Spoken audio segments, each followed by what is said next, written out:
आइए आज हम लोग जानते हैं सी टेट और एम पी टेट के अंतर्गत चाइल्ड डेवलपमेंट पेडागोजी सब्जेक्ट को। जैसा कि हम लोगों का ये पार्ट 11वां है, इसके पहले 10 पार्ट आप लोग पढ़ चुके हैं, जिसके वीडियोस आपको इसी चैनल पे मिल जाएंगे। पिछला करके देखेंगे तो हम लोग का जो टॉपिक चल रहा है विकास की अवधारणा, कॉन्सेप्ट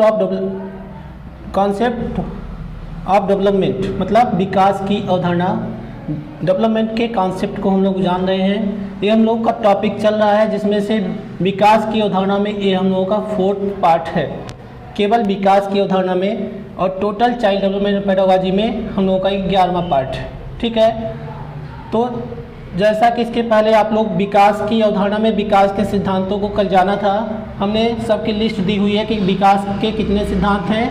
अभी तक की जानकारी में 14 सिद्धांत हैं, जिसमें से कुछ आप लोगों ने पढ़ा हुआ है कल, उसमें से मुख्य रूप से आगे का क्रम जो है उसको हम लोग जानेंगे।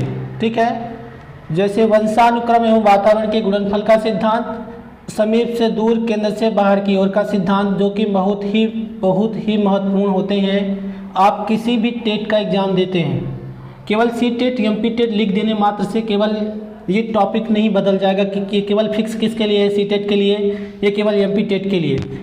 अगर आप मेरी वीडियोस को देखते हैं तो आप किसी भी शिक्षक भर्ती परीक्षा, चाहे कहीं भी शिक्षक की कोई भर्ती परीक्षा होती है, आपको अलग से पढ़ने की कोई आवश्यकता नहीं होगी।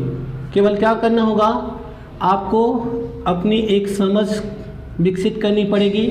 समझ विकसित करने के लिए, जैसे हम यहाँ पे एग्जांपल के रूप में लेते हैं, आप कोई भी टेट देंगे, किसका, प्राइमरी लेवल का, आपको 5 सब्जेक्ट मिलते हैं। ठीक है, पहले रूप में CDP, जैसे ये चाइल्ड डेवलपमेंट पेडागोजी, फिर मैथ, फिर EVS, फिर हिंदी और फिर संस्कृत। ठीक है, तो इसमें CDP का जो सिलेबस है वो चाहे MP टेट हो, चाहे C टेट हो, चाहे UP टेट हो, या किसी भी स्टेट का, जैसे अभी रीट है, ये सभी में क्या करते हैं, सीधे एक सिलेबस बनाएंगे, उसी को केवल कॉपी पेस्ट करते हैं, हो गया।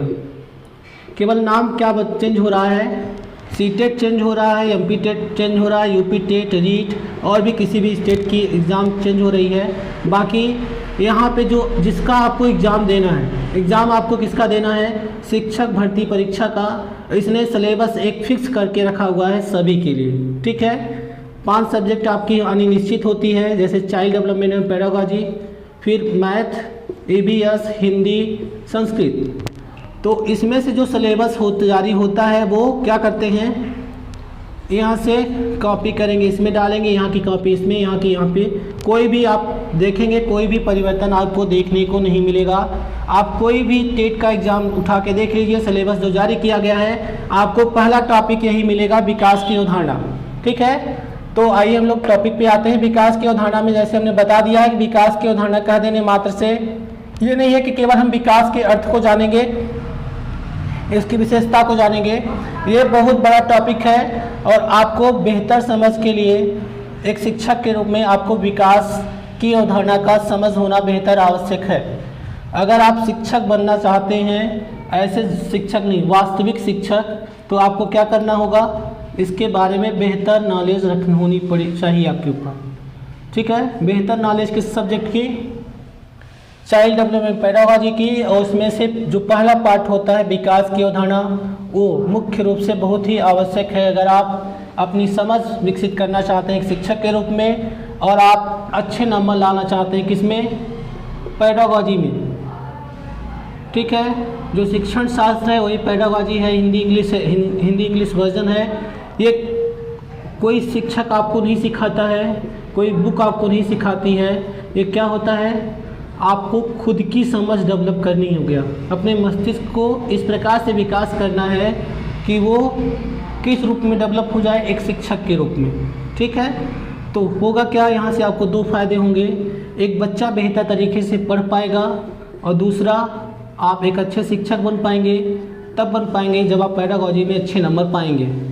इसके लिए आपको क्या बनना पड़ेगा, एक बच्चे के लिए सुविधा प्रदाता, NCF 2005 के अनुसार, मेरे अनुसार नहीं, ठीक है, किसके अनुसार? एनसीएफ 2005 के अनुसार। देखिए पेडागॉजी जो सब्जेक्ट है वो यही है, अगर आपको समझ का विस्तार हो गया, केवल क्या होता, प्रश्न के स्तर बदलते हैं, प्रश्न बदलेगा, समझ आपकी वही रहेगी। अगर आप पेडागॉजी आपको समझ आ गई, आप देखते ही इसका आंसर कर पाएंगे, नहीं तो हजारों किताब पढ़ लीजिए, आप उसका आंसर गलत करके आएंगे, ये निश्चित। तो विकास के सिद्धांतों में हम लोगों ने कल 4-5 सिद्धांतों को जाना हुआ था। उसके अगला सिद्धांत है अगला वंशानुक्रम एवं वातावरण के गुणनफल का सिद्धांत।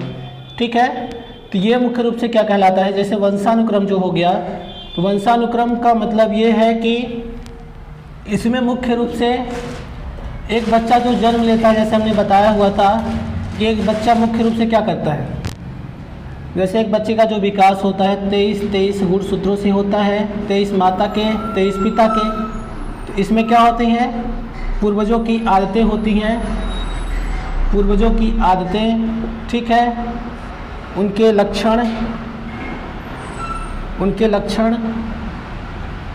पूर्वजों की आदतें, उनके लक्षण और विभिन्न प्रकार की जो भी क्रियाएं हैं, जैसे चलने का ढंग, बात करने का ढंग, ये सब कहाँ से मिलता है एक बच्चे को?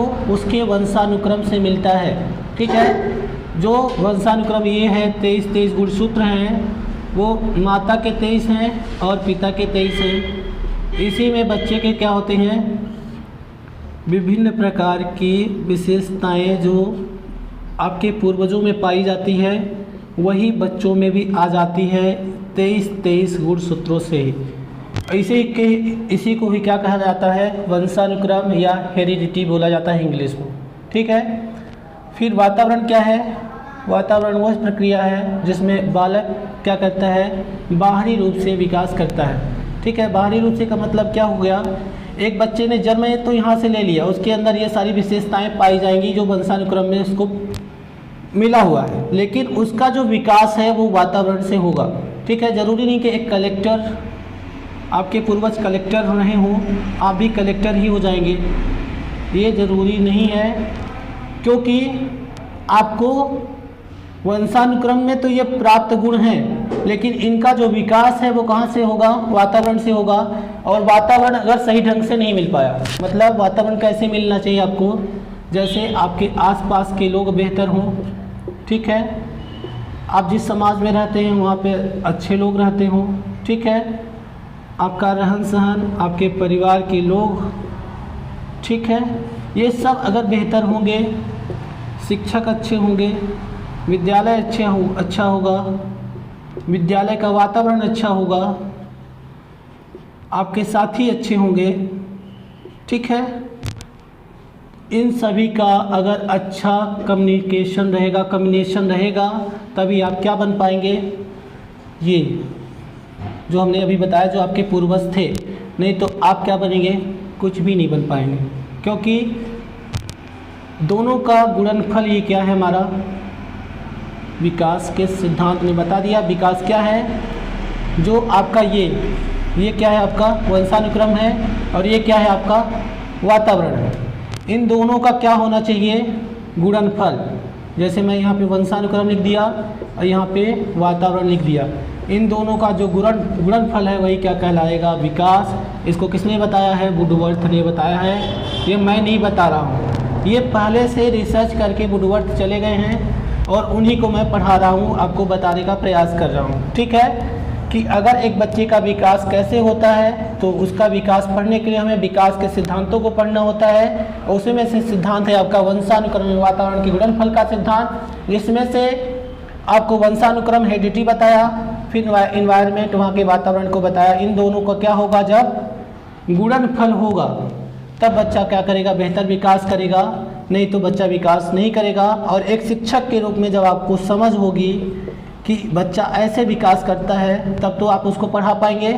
होता ये है कि हम एक शिक्षक हैं, हमें को नहीं पता है कि हमारा विकास कैसे हुआ है, हम बच्चे का क्या विकास करेंगे। जो अभी वर्तमान समय की हमारे यहाँ की दशा है वो स्पष्ट है।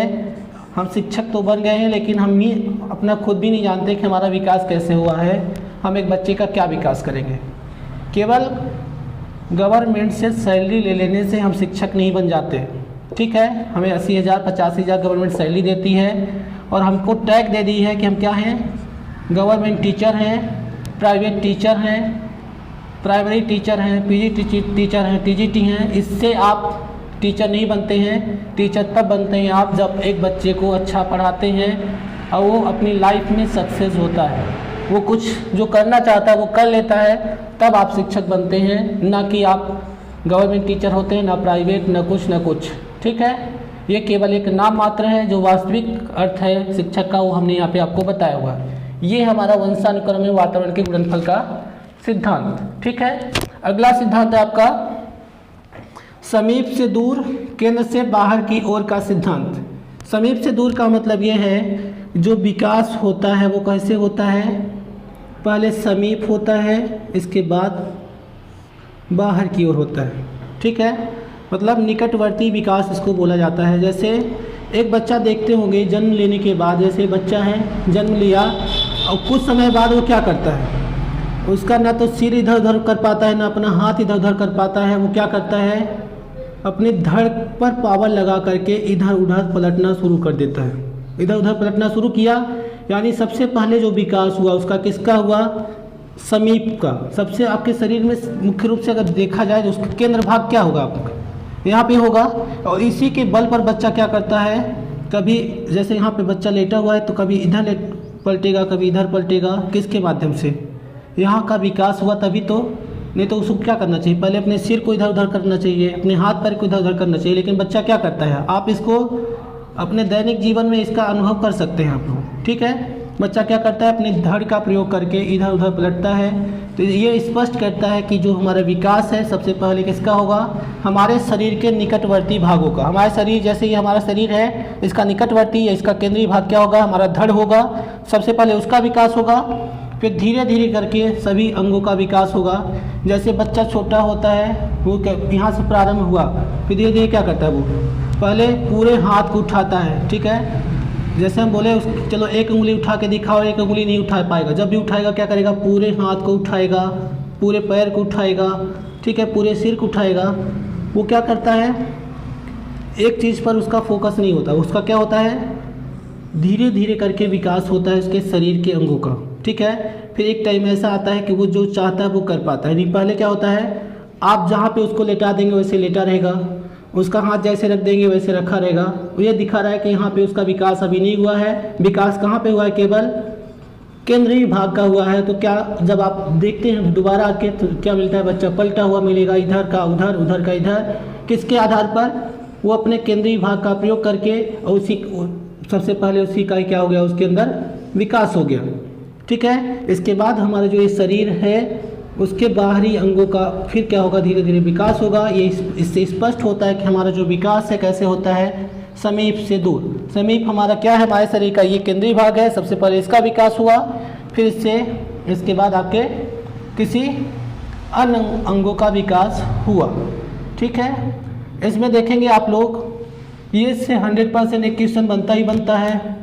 इसमें और शिरोन्मुखी सिद्धांत में बहुत ही कन्फ्यूजन हो जाता है। कभी कभी हमको ये लगता है कि जैसे शिरोन्मुखी सिद्धांत क्या दिया बताता है कि विकास कैसे होता है, सिर से धड़ की ओर होता है। ठीक है, और प्रयोग करके आपको सिद्ध भी बताया भी गया। अब अगला सिद्धांत ये बोलता है कि विकास ऐसे ना होकर कैसे हो रहा है, समीप से दूर की ओर। जहाँ पे आप भी यहाँ पे भी समझ गए आप, दोनों बातें सत्य हैं। आपको क्या करना है, शिरोन्मुखी सिद्धांत पूछा जाता है तो उसको वहाँ पे बताना है। यहाँ पे हम क्या पढ़ रहे हैं, समीप से दूर की ओर, दोनों बातें सत्य हैं। आप साइकोलॉजी सब्जेक्ट में, इतनी कठिन सब्जेक्ट होती है, 1000 मनोवैज्ञानिक होते हैं और 1000 बातें बताते हैं और 1000 वो रिसर्च करके प्रूव कर देते हैं कि हमारी बातें सत्य हैं। और एग्जाम में ऐसे ही क्वेश्चन आते हैं, बोल देगा कि हर लाख के अनुसार बताइए, हर लाख क्या बताते हैं, विकास केवल क्या है, मात्रात्मक है। बोल देगा वुडवर्थ के अनुसार बताइए, तो वुडवर्थ ये बताते हैं विकास क्या है, वंशानुक्रम वातावरण के गुणनफल का सिद्धांत है। बोल देगा स्किनर का बताइए, तो स्किनर क्या बताते हैं, विकास सतत एवं धीमी प्रक्रिया है। ठीक है, यानी कि आपको बेहतर पढ़ना पड़ेगा।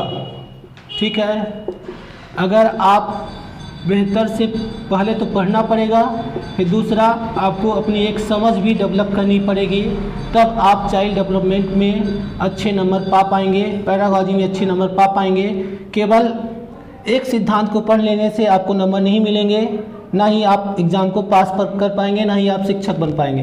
क्योंकि मैं बता दिया आपको, बार बार यही बता रहा हूँ, चाइल्ड डेवलपमेंट पैडागॉजी में जितने मनोवैज्ञानिक होते हैं सुबह से शाम तक गिनेंगे तभी इनकी लिस्ट नहीं बन पाएगी, और सभी ने अपनी अलग अलग बातें बोल के अपनी बातों को प्रूव भी किया हुआ है।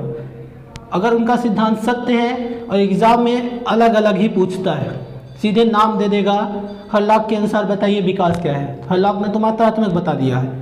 अगर दे दिया वुडवर्थ का, तो वुडवर्थ ने क्या बता दिया, वंशानुक्रम वातावरण का गुणनफल है। कोई दूसरा आएगा, दूसरा बताएगा। आप एक परिभाषा पढ़ लेने से आप अच्छे नंबर नहीं पाएंगे, क्योंकि हमने ही बता दिया विकास की अवधारणा को पढ़ने के लिए आपको 30 दिन लगातार पढ़ना पड़ेगा और बेहतर पढ़ना पड़ेगा, तब आप विकास को पढ़ पाएंगे। ठीक है, आज हम लोगों ने क्या जाना, विकास की अवधारणा हम लोगों का टॉपिक था, जिसमें से इसका टॉपिक 4th है। हम लोगों का मेन टॉपिक जो पार्ट था 11 था, इसमें से वंशानुक्रम वातावरण के गुणनफल के सिद्धांत को जाना कि कैसे वंशानुक्रम से हमारे गुण आते हैं और उसका विकास कैसे होता है हमारे वातावरण में। दोनों का जब कम्युनिकेशन होगा तब क्या होगा, हमारा विकास होगा। ये उसने बताया है वुडवर्थ ने। फिर समीप से दूर की ओर का सिद्धांत हमने यहाँ पे बताया कि सबसे पहले बच्चे के धड़ का विकास होता है, तो इससे स्पष्ट होता है कि विकास कैसी प्रक्रिया है। पहले हमारे शरीर के केंद्रीय भाग का होगा, इसके बाद शरीर के अन्य अंगों का विकास होगा।